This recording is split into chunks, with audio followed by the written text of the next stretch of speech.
오늘 생명의 말씀은 히브리서 12장 1절에서 6절까지 이르는 말씀입니다.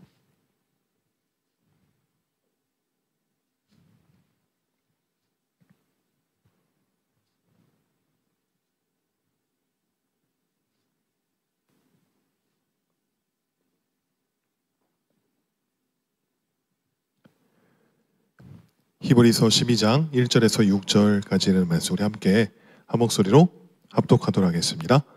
이러므로 우리에게 구름같이 둘러싼 허다한 증인들이 있으니 모든 무거운 것과 얽매이기 쉬운 죄를 벗어버리고 인내로써 우리 앞에 당한 경주를 하며 믿음의 주요 또 온전하게 하시는 이인 예수를 바라보자. 그는 그 앞에 있는 기쁨을 위하여 십자가를 참으사 부끄러움을 개의치 아니하시더니 하나님 보좌 우편에 앉으셨느니라.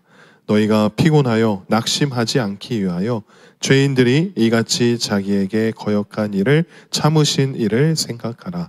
너희가 죄와 싸우되 아직 피 흘리기까지는 대항하지 아니하고 또 아들들에게 권하는 것 같이 너희에게 권면하신 말씀도 잊었도다 일렀으되 내 아들아 주의 징계하심을 경히 여기지 말며 그에게 꾸지람을 받을 때에 낙심하지 말라. 주께서 그 사랑하시는 자를 징계하시고 그가 받아들이시는 아들마다 채찍질 하심이라 하였으니. 아멘. 오늘 이 본문 말씀을 통하여서 믿음의 주 예수를 바라보자 라는 주제로 여러분들과 은혜를 나누기 원합니다.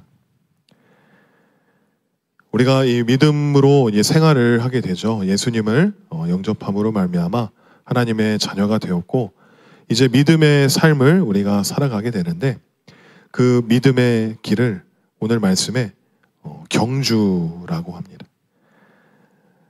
누구나 그 인생이란 길을 걷는 데 있어서 그 길이 어느 누구에겐 아주 안락한 꽃길이 될 수도 있고 어느 누구에겐 그 길이 가파르고 험난한 그 길이 될 수 있습니다. 하지만 꽃길이든 험난한 길이든 그 끝에는 무엇이 기다리고 있을지는 장담할 수 없습니다. 성경에서는 우리의 인생을 단순한 이 걷는 것으로 표현하지 않고 경주라고 말을 합니다. 이 경주라는 것은, 경주한다는 것은 이 본질이 바로 속도가 아니라 바로 방향과 지속성인 것입니다.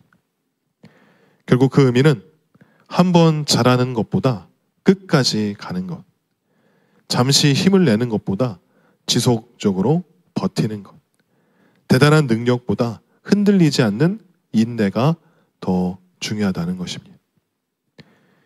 오늘 본문 말씀인 히브리서 12장은 믿음의 경주를 달리고 있는 그 성도들에게 들려주시는 하나님의 격려의 말씀입니다. 이 말씀은 더욱더 뛰어라 라는 그 부담이 아니라 포기하지 말아라. 내가 너와 함께 뛰고 있다 라는 초대의 말씀인 것입니다. 그래서 오늘 본문을 통해서 우리가 무엇을 버려야 하고 어디를 바라봐야 하며 어떤 마음으로 달려야 하는지를 함께 살펴보도록 하겠습니다. 1절을 보시면 이 경주를 위하여서 짐을 버리라 라고 하였습니다.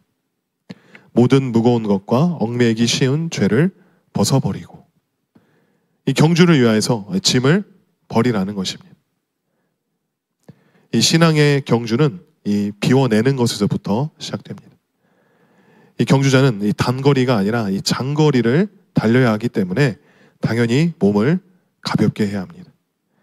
그러나 우리는 믿음의 경주를 종종 짐을 잔뜩 안고 뛰려고 합니다. 어떤 때는 잔뜩 안고 있는지도 모른 채 그냥 아무 생각 없이 달려가고 때도 있습니다. 그러면서 왜 나는 이렇게 속도가 안 날까? 왜 이리 힘들까? 하는 의문이 들기도 합니다.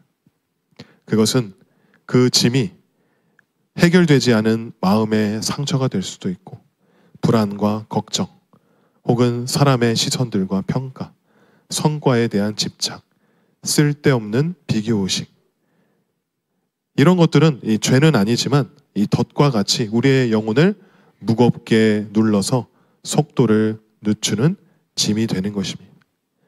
하나님께서는 그것까지 들고 뛰지 않아도 된다라고 말씀하십니다.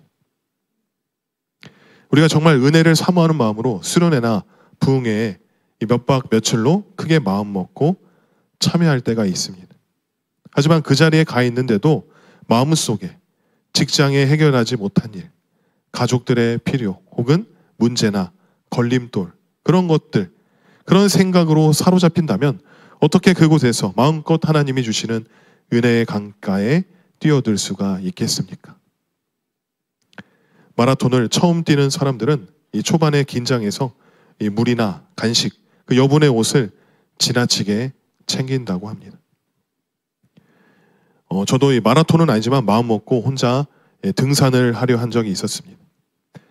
제가 이 창녕에서 있었을 때 그때 그곳에는 아무 연고지도 아니었기 때문에 친구도 없고 아는 사람도 없고 결혼도 아직 안 한 총각이었기 때문에 이 월요일 날 이 쉬는 날이 되면 군산에 내려가거나 그것도 몇 주 동안 가고 나면 더 갔다 오기엔 기름값도 많이 들고 해서 집에만 쭉 있다가 한번 혼자 창녕을 돌아보자라고 해서 이 창녕에 유명한 이 화항산이라는 곳과 우포늪이 유명합니다. 그래서 오늘은 화항산에 등반하기로 마음 먹고 가게 되었습니다. 어차피 운동도 될 거라 생각하고 새 운동화도 하나 사놔서 만반의 준비를 하게 되었는데 그 정상에 오르락 내리락 하려면 힘이 많이 들 것 같아서 목마를 때 필요한 생수 3병, 초코바, 초콜릿, 그리고 정상에서 먹을 김밥 등등 바리바리 싸갔습니다. 그래서 올라가는 그 코스가 3종류의 코스가 있었는데 그중 가장 짧고 험한 이 3코스로 올라가다가 너무 힘들어서 도중 포기할 뻔했지만 그래도 인내껏 정상까지 올라가긴 했습니다. 하지만 배낭에 가져간 짐이 너무나 많아서 그리고 중간에 뭘 자꾸 먹게 되어서 몸이 무거워지고 가방도 거리적거려서 진짜 힘들었던 적이 있었습니다. 그 이후로는 등산을 쳐다도 보지도 않게 되었습니다. 그렇게 겪고 나니 다음에 같은 곳을 등산하게 되면 어떻게 준비하겠습니까? 필요 없는 것들은 다 내려놓고 정말 최소한의 것으로만 가려고 하겠죠. 이렇듯 경험자가 되면 가져나간 것을 최소화하게 됩니다. 결국 경주에서 승리하는 사람은 많이 가진 사람이 아니라 바로 많이 비워내는 사람입니다. 그 말은 즉슨 이 마태복음 6장 31절에서 34절 말씀처럼 그러므로 염려하여 이르기를 무엇을 먹을까, 무엇을 마실까, 무엇을 입을까 하지 말라. 이는 다 이방인들이 구하는 것이라. 너희 하늘 아버지께서 이 모든 것이 너희에게 있어야 할 줄을 아시느니라. 그런즉 너희는 먼저 그의 나라와 그의 의를 구하라. 그리하면 이 모든 것을 너희에게 더하시리라. 그러므로 내일 일을 위하여 염려하지 말라. 내일 일은 내일이 염려할 것이요 한날의 괴로움은 그날로 족하니라. 아멘. 우리 아버지께서는 우리의 필요한, 우리가 해결해야 할 모든 것을 다 알고 계시니 쓸데없이 그 모든 것을 손에 얹고 등에 메고 바리바리 싸가는 것이 아니라 모든 것을 주께 맡기고 담대히 주님께 나아가서 주의 나라와 의를 위하여 힘쓰는 것이 더 중요하다는 것입니다. 그러면 그 모든 것을 너희에게 다 더해 주신다는 것입니다. 이것은 우리에게 믿음을 말씀하시는 것입니다. 믿고 맡기고 나아가라 라는 것입니다. 그리고 두 번째는 얽매이기 쉬운 죄, 즉 습관의 문제입니다. 이 죄는 이 폭력적인 모습보다 이 조용히 반복될 때가 더 위험합니다. 우리가 쉽게 잘 짓는 죄, 습관적으로 짓는 죄가 무엇이 있겠습니까? 작은 거짓말, 반복되는 음란, 식어가는 예배, 감사하지 않는 마음, 미움과 시기, 게으름, 이러한 것들이 반복되면 우리의 발을 묶습니다. 성경은 이러한 것들을 벗어버리라 라고 하였습니다. 이는 간단히 이렇게 한번 해보라 라는 권유가 아니라 적극적인 결단을 요구하는 것입니다. 하지만 죄는 자연스럽게 사라지지 않습니다. 잘라내고 떠내고 거절해야 합니다. 쉽지 않을 것을 잘 알기 때문에 우리 스스로 죄에서 멀어지지 못할 것을 잘 아시기 때문에 하나님께서는 그 해결책으로, 구원책으로 독생자 예수 그리스도를 우리에게 보내시지 않았습니까?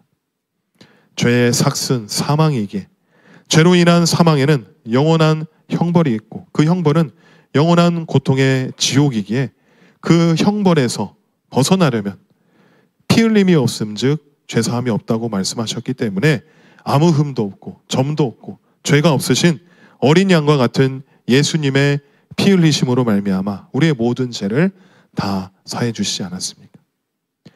결국 우리의 힘과 능으로는 이 얽매이기 쉬운 죄의 습관에서 절대로 벗어날 수 없습니다. 오직 예수 십자가의 능력으로만 벗어날 수 있는 것입니다. 그래서 2절에 말씀하고 있습니다. 믿음의 주여 온전케 하시는 예수를 바라보자. 우리는 이 바라보자라는 단어에 집중을 해야 합니다. 왜냐하면 이 신앙은 바로 이 시선의 싸움입니다. 사람은 바라보는 대로 살아가죠. 우리가 문제를 보면 낙심하고, 시험을 보면, 사람을 보면 실망하고, 자신을 보면 절망하게 됩니다. 저는 아버지와 이 남동생과 이렇게 셋이 많이 살았습니다. 어머니나 또 누나 혹은 여동생이 있었으면 좀 다를 수 있었겠지만 이렇게 남자 셋이 살다 보니까 어떤 대화체계나 삶의 방식이 매우 단순했습니다. 그냥 각자 도생이었고 어떤 애틋한 그 사랑의 모습이 지금 보면 굉장히 부족했습니다. 그냥 다들 남자고 그냥 알아서 다 하니까. 하지만 저는 그런 가정의 모습에서 있다 보니까 그런 우리의 가족의 모습이 다른 가족들도 다 그럴 것이다 라고 생각을 했고 전혀 평범한 삶을 살고 있구나 라고 당시에는 그렇게 생각했습니다. 하지만 이 친구네 집에 놀러 갔을 때 그 친구는 엄마와 아주 친구 같은 사이였고 제가 옆에 있는데도 엄마와의 그 스킨십은 물론 레슬링까지 하는 모습을 보면서 또한 애정 표현을 하면서 용돈을 요구하는 그런 모습을 보면서 아주 신선한 충격을 보게 되었습니다. 또한 제가 고등학교 때부터 이제 교회를 다니면서 그 교회 목사님 아들이 이제 친구였는데 그 친구 사택에 자주 갔었습니다. 그때 목사님은 이 저녁에 이 난닝구 차림으로 저녁 식사를 준비하시는 그 사모님에게 기타를 들고 가서 이 찬양을 불러주며 애정 표현하는 모습을 보게 되었습니다. 그렇게 예수님의 사랑으로 화합되는 그 가족의 모습을 보면서 와, 예수님 믿는 가정의 삶은 이런 거구나. 나의 가정의 삶은 극히 평범한 것이 아니었구나. 아, 이렇게 행복할 수도 있겠다라는 생각을 그때 하게 되면서 깨닫게 되었습니다. 사람은 경험하지 못하면 그냥 보질 못하면 내가 경험하고 내가 생각하는 것이 옳다고 생각하는 것이 이 사람의 마음입니다. 그저 보는 대로, 경험한 대로, 바라보는 대로 살아가는구나 라는 것을 뼈저리게 느끼게 되었습니다. 이렇듯 우리가 문제를 보면 낙심하고 이 사람을 보면 결국 실망하게 되고 내 자신을 보면 이 무능한 나의 모습에 절망하게 됩니다. 하지만 예수를 보면 다시 일어날 수 있는 힘을 얻게 됩니다.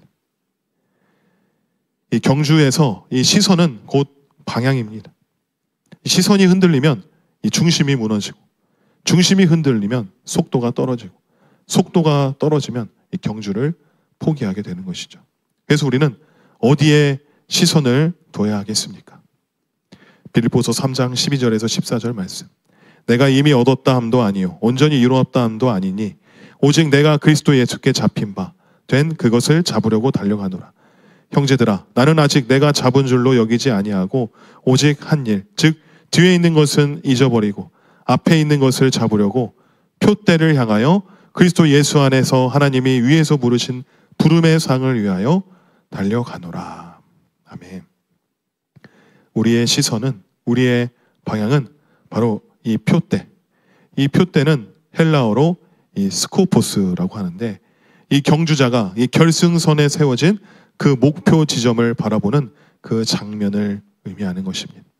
이 표대의 의미는 바로 그리스도를 더 깊이 아는 것, 그분의 고난과 부활의 능력을 경험하는 것, 그리스도를 본받아 완전함에 이르는 것임을 이 사도 바울이 이 표대의 의미를 이 빌립보서 3장 10절에서 12절에 말씀하고 있습니다. 즉 우리의 영적인 목표, 궁극적 방향은 바로 예수 그리스도를 닮아가는 삶이라는 것입니다. 예수님을 닮아가려면 어떻게 살아가야겠습니까? 예수님을 바라봐야지 않겠습니까? 예수님을 보지도 않고 어떻게 닮아갈 수가 있겠습니까? 왜 세상 사람들이 살아가고 있는 그 방법, 사람을 보며 세상을 보고 살아가는 것이 왜 우리에게 낙심을 주고 절망을 주는 것일까? 그 큰 요인은 바로 만족감이 없기 때문입니다. 세상 사람들과 그리스도인들의 가장 큰 차이점 중에 하나가 바로 만족감, 이 자족감의 차이입니다. 우리 옛날 고전 찬양 중에 이 사람을 보며 세상을 볼 때라는 찬양이 있습니다. 제가 잠깐 불러드리도록 하겠습니다. 사람을 보며 세상을 볼 때 만족함이 없었네. 나의 하나님 그분을 뵐 때 나는 만족하였네. 저기 빛나는 태양을 보라. 또 저기 서 있는 산을 보아라. 천지 지으신 우리 여호와 나를 사랑하시니 나의 하나님 한 분만으로 나는 만족하겠네. 동남풍아 불어라. 서북풍아 불어라. 가시밭에 백합화 예수 향기 날리니 할렐루야 아멘. 가시밭에 백합화 예수 향기 날리니 할렐루야 아멘. 네, 이 찬양이 있습니다. 오늘 여러분들 다 아시죠? 너무 옛날 찬양이어서 제가 학생 때 이 교회에서 이 찬양을 부를 때 별로 좋아하지 않았습니다. 너무 올드하고 이 동남풍아 불어라 서북풍아 불어라 이 가사도 너무나도 고전식이라서 마치 요즘 MZ 세대들이 트로트 들을 때 그 느낌이었습니다. 하지만 예수님을 인격적으로 만나고 이 찬양의 가사를 곱씹어 보니까 아멘이 절로 나오고 천지 지으신 여호와께서 나를 사랑하시니 나는 그것만으로 만족하겠다라는 이 고백이 정말로 이 마음 가운데 은혜가 되어서 주님 한 분만으로 나는 만족하다라는 고백을 저도 할 수 있게 되었습니다. 요새 이 젊은 세대들은 이 물질로 인하여서 너무나도 많이 고민하고 분노하고 갈등하고 있습니다. 요즘 젊은이들의 이 소득 대비 지출의 그 불균형의 문제가 굉장히 커졌다고 합니다. 이 버는 것에 비해 쓰는 소비가 엄청 커졌다는 것이죠. 또한 불안정한 경제 환경으로 인해서 이 돈벌이로 어떻게 살아가나? 이래서 집이라도 장만할 수 있겠는가? 결혼은 꿈도 못 꾸고 그냥 대충 살아가는 대로 포기하며 살아가는 세대가 되어가는 게 사실입니다. 돈이 인생의 안정과 행복을 보장하지 못한다는 그런 구조적, 문화적 인식의 변화가 크게 일어나고 있다는 것입니다. 그래서 어떤 이들은 이 적은 돈으로 큰 돈을 불릴 수 있는 주식이나 코인에 손을 대고 있는 젊은이들이 매우 많아지고 결국 파산하게 되어 안 좋은 결과로 이어지는 이들의 말로가 뉴스를 통해 우리는 자주 접하지 않습니까? 돈을 바라보는 것이 정답이 아닙니다. 무엇을 바라봐야 하는 것입니까? 어느 방향으로 가야 하는 것일까요? 그것은 바로 믿음의 주요 온전케 하시는 예수 그리스도를 바라봐야 하는 것입니다. 예수 그리스도는 우리 믿음의 시작이자 끝입니다. 믿음의 주요는 시작하시는 분, 온전케 하시는 이는 끝까지 완성시키시는 분이라는 의미입니다. 우리가 믿음을 시작한 것도 은혜입니다. 우리가 무슨 헬스장, 수영장, 회원권 끊듯이 대가를 지불해서 믿음이 시작된 것이 아니지 않습니까? 오직 예수 그리스도의 십자가의 공로에 힘입어서 예수님의 이름을 듣고 믿게 되므로 거룩한 의의 옷을 입고 하나님의 자녀가 되어서 그 믿음이 시작된 것이 오직 주님의 은혜이지 않습니까? 그리고 그 믿음을 지금도 붙들고 있는 것도 은혜입니다. 우리는 종종 내가 믿음을 잘 지켜야 한다라고 생각을 합니다. 하지만 성경은 말하고 있습니다. 믿음은 우리가 혼자 지키는 것이 아니라 하나님께서 지키시고 보호하시며 끝까지 완성시키신다고 말씀하셨습니다. 빌립보서 1장 6절 말씀에 너희 속에 착한 일을 시작하신 이가 그리스도 예수의 날까지 이루실 줄을 우리는 확신하노라. 이 착한 일, 이 선한 일이란 이 구원, 그 믿음을 말하는 것입니다.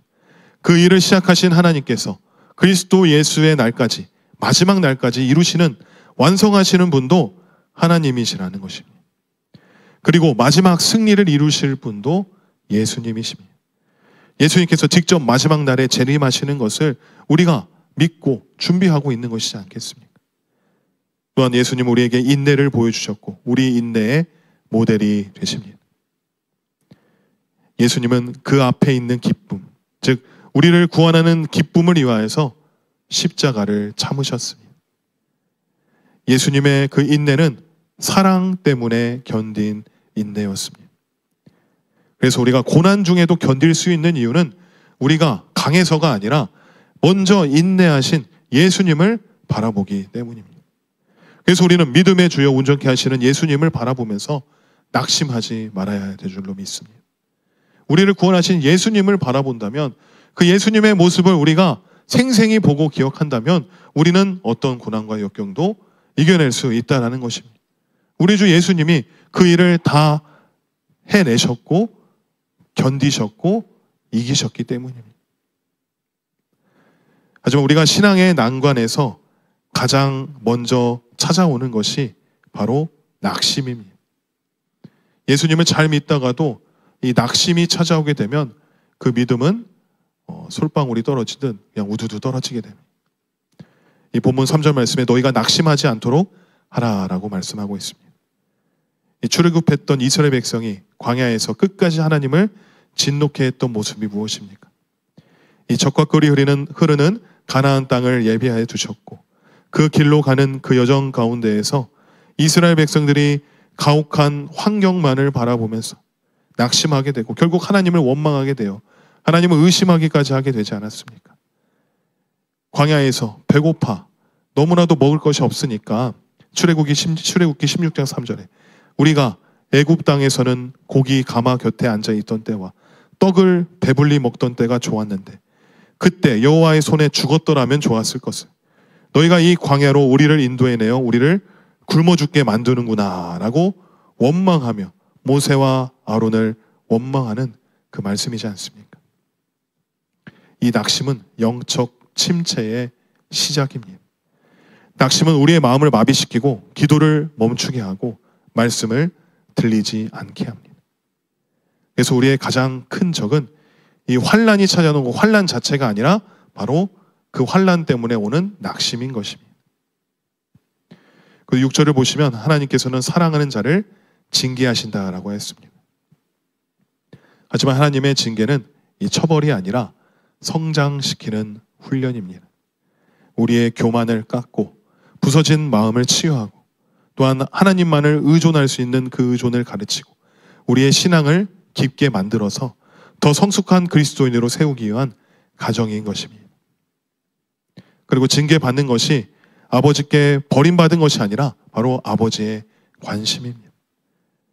히브리서는 말하고 있습니다. 아버지가 아들을 징계함 같으니라.